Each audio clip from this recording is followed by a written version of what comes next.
Hello.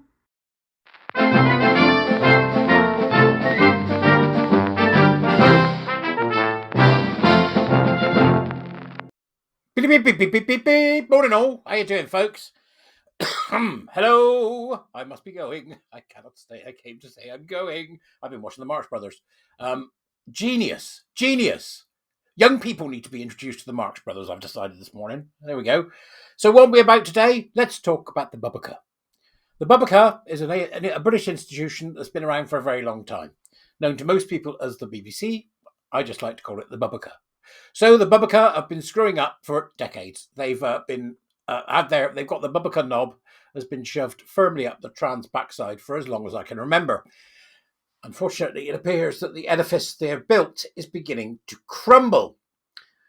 Malcolm Clark's done a great piece in The Critic. There is an article in The Telegraph going on, and it's been discovered that they are lying through their teeth, that they've been removing articles and information that tells the truth about the dangers of trans and gender ideology, that the LGBTQ plus hands, knees and bumps a daisy people of the BBC have been running the damn show by the look of it.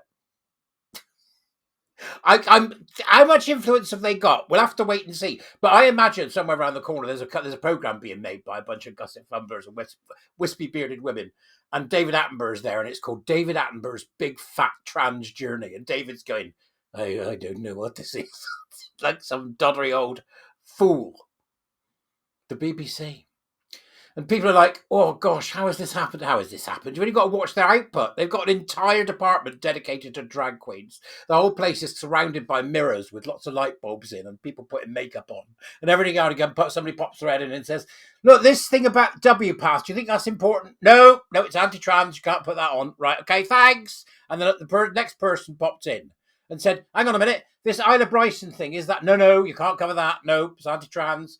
Oh, hang on. All right, thanks. I'll see you later. The week later, somebody else comes in and goes, listen, this fact that they're trying to encourage children to cut their bits off, do you think we should cover that? Nope, anti-trans. This is what's been going on, right? It's like they've had this little department that sits in the middle like a big fat spider in a web, and people run by and go, sexual assaults by trans women's higher than anywhere that is... No. We won't have anti-trans at the Bubaka. The LGBTQ says so. And that's what's been going on. It's not complicated. That is actually what has been happening. It's beyond the pale. Beyond the pale. Now, they've discovered that they've been hiding things and not been telling the truth, and they've been stopping people from posting stuff. And by all accounts, from what I've seen, there's a few people have come forward, done some of the old whistleblowing, and these people are lording it over the BBC as if the head of it, whatever his bloody name is, can't go in there and go, you lot, yeah, you're fired. Okay, take your glitter and your face makeup and your gusset fumbling, right, and your wispy beards. The door's that way. These are the men from security. This is Yorgi and Yuri, right? Yes, they're 6'8", and yes, that is a cattle prod. And they go in with their cattle prod, zap them in the badoobies, and drag them out on a stretcher. That's what they should be doing. But no, how has it happened that somebody could be running an organisation of such size, receive information from many people, be told this by the likes of Malcolm Clark, who was a documentarian and is involved to a certain degree in this particular echelon of society, or to have had letters from the likes of Sex Matters, Transgender Trend, everybody else that's ever written to them, and then go, God, these people are insane, aren't they? At what point do you go, there's more letters than there is nutters working in your LGBTQ department? At what point do you do that? It's utterly surreal. Utterly surreal. Now, we know what they've been hiding because we know the stories they didn't tell. They didn't say anything about the WPATH files, nothing, not a damn word. They haven't said anything about the dangers of the LGBTQ plus cult, and they haven't said anything else about, the rest of the EDI shite that's going on around the world. The BBC gave up Stonewall a few years back, and I ranted and wrote at the time about the absolute disgraceful bloody organisation they got in to follow. They just went from the frying pan into the fire. And it wasn't because they thought, well, this will do. It's because they thought, crikey, we need something similar that's going to uphold the lies that we've been telling to our staff, that's going to uphold this coup that has been taking place by the LGBTQs. The LGBTQ coup. Coup, right? That's what they've been doing. How can we make sure that everybody thinks that being, somebody who wants to cut off their genitals is perfectly normal? I know what. We'll put a Gusset Fumbler in every single program possible. What? Here, where? Here, where? Pick a program. EastEnders. It's EastEnders, you nutwit. Oh, right, okay.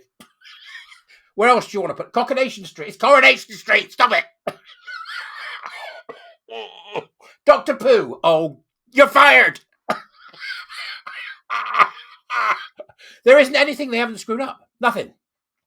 Doctor Who had some 23-year-old Gusset Fumbler pretending he was a 15-year-old girl. It's like, hello, safeguarding. It is an utter horror. It's a horror show. And I, for one, I've said no more. Cancellation page, here we go. So I went to cancel yesterday and the cancellation page was completely offline. I think they've had so many people trying to cancel. Well, what they've gone is, quick, people are cancelling, stop them cancelling, and then we'll put it back up in a few days' time when they've all calmed down and they're more concerned about a zebra that got some bloke got his fist stuck up his backside in Birmingham or wherever it may be. That's what they're doing. So well, hang on, if we just close it down.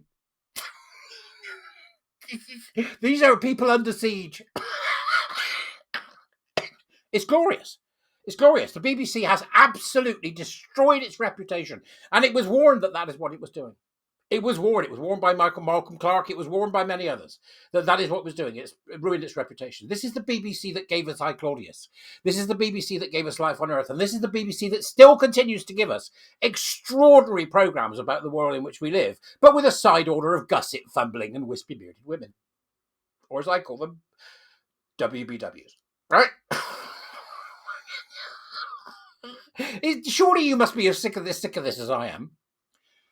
There's a new program that came up it's about women. It's called Riot Women or something, and it's supposed to be about these menopausal women that get together and do something, right? Which would have made a fantastic story. It would have made a fantastic comedy. It would have made a brilliant tale to be told. Unfortunately, they couldn't help but stick a Gusset Fumbler in it at the breakfast table of all places. That's the last thing you need, isn't it? When you get in the morning, where's my eggs and black pudding? It's over there next to the Gusset Fumbler. I'm looking forward to the day when the BBC is absolutely, totally, and without equivocation defunded and closed down or whatever it takes. But I would be much happier if they just went in, took these two big guys with their cattle prods, went up to where the Gusset Fumblers work, and emptied the place with extreme prejudice. Let's get them gone, because they've done nothing but ruin an institution that is one of the most respected across the world. Anyway, that's my rant for today. I'll look forward to hearing what you've got to say, as I always do. Gusset Fumblers and WBWs, get them out, BBC. What's wrong with you? I'll see you later. Bye-bye.